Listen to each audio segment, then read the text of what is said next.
नमस्कार भाई और बहनों। तो आज हम आपको सिखाने जा रहे हैं छोला भटूरा बनाने की विधि।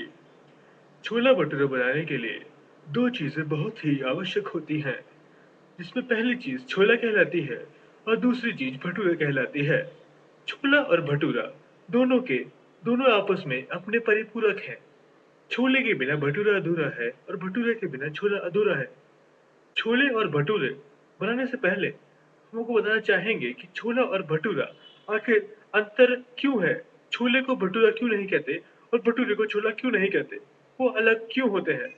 तो छोले में हवा नहीं भरी होती, लेकिन जब भटूरा बन रहा होता है उसके अंदर हवा भरी होती है।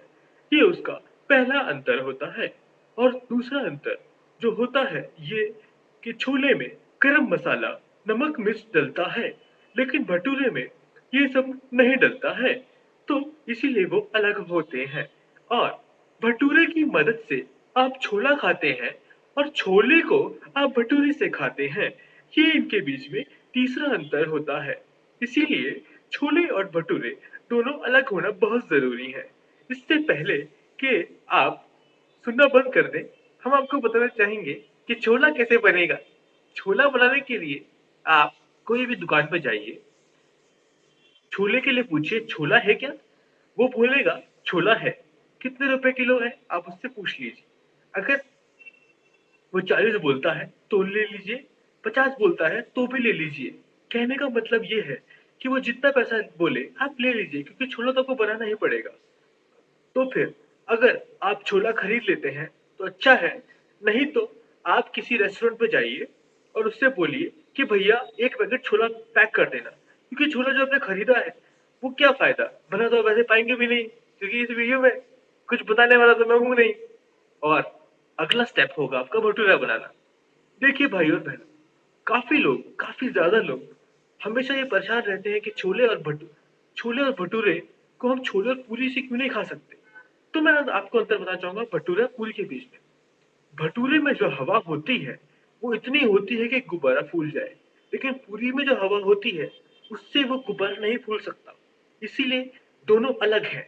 मैं आपको फिर से बताना चाहूंगा, छोले और पूरी अलग होते हैं। पूरी को हम खाते हैं और भटूरे को हम छोले से खाते हैं। तो ये अंतर है थोड़ा। ठीक है, अब हम आगे बढ़ना चाहेंगे भटूरा कैसे बनता है। भटूरे के लिए भी मैं वही बताना चाहूंगा, मैं कुछ कॉम्प्लेक्स नहीं करना चाहता। फिर से आप भटूरे के लिए एक दुकान पे जाइए। दुकान पे जाने के बाद भैया पूछिए भटूरे हैं क्या। शायद वो आपको बहुत ही खतरनाक नजरों से देखे, शायद वो आपको मारने दौड़े, लेकिन वो आपको अंततः ये बता देगा कि भटूरे कहाँ से मिलेंगे। कि मुझे खुद नहीं पता कि भटूरे कहाँ से मिलेंगे। आप भटूरे, वो आपको शायद ये बोले आप उधर कहीं और से पूछिए, लेकिन आप डटे रहिए। आप पूछिए भैया भटूरे है क्या, मैं कितने रुपए देने को तैयार हूँ, लेकिन मुझे बताइए भटूरे है क्या। अगर वो ये बोलता है कि भैया मुझे माफ करो, मेरे को नहीं पता भटूरे कहाँ पे हैं, इसका मतलब उसे पता है। उसे पता है, वो चाहता नहीं कि आप भटूरे खाएं, कि छोला भटूरे इतनी अच्छी चीज है, वो चाहता नहीं कि वो खा सके। इसलिए मैं चाहूंगा आप डटे रहे। वो आपको थोड़ा मारेगा, लेकिन छोले भटूरे के लिए मार तो खानी पड़ेगी। उसके बाद जब आप ये खा चुके हों, उसके बाद आप थक जाइए। जब आप थक जाएंगे आप छोले से रोटी खा लीजिए, क्योंकि भटूरा और छोले तो आप किसी रेस्टोरेंट में खा सकते हैं ना। आप क्यों खाने की मेहनत कर रहे हैं इतना, बहुत मुश्किल होता है। 25 रुपए की प्लेट आती है, आप किसी भी रेस्टोरेंट पर जाइए और खा के आ जाइए। तो आज हमने सीखा किस तरह से छोला भटूरा बनाया जाता है। अगले एपिसोड में हम चाहेंगे कि हम आपको किस तरह बताएं कि आलू पूरी बनती है। आज के लिए इतना काफी है। धन्यवाद।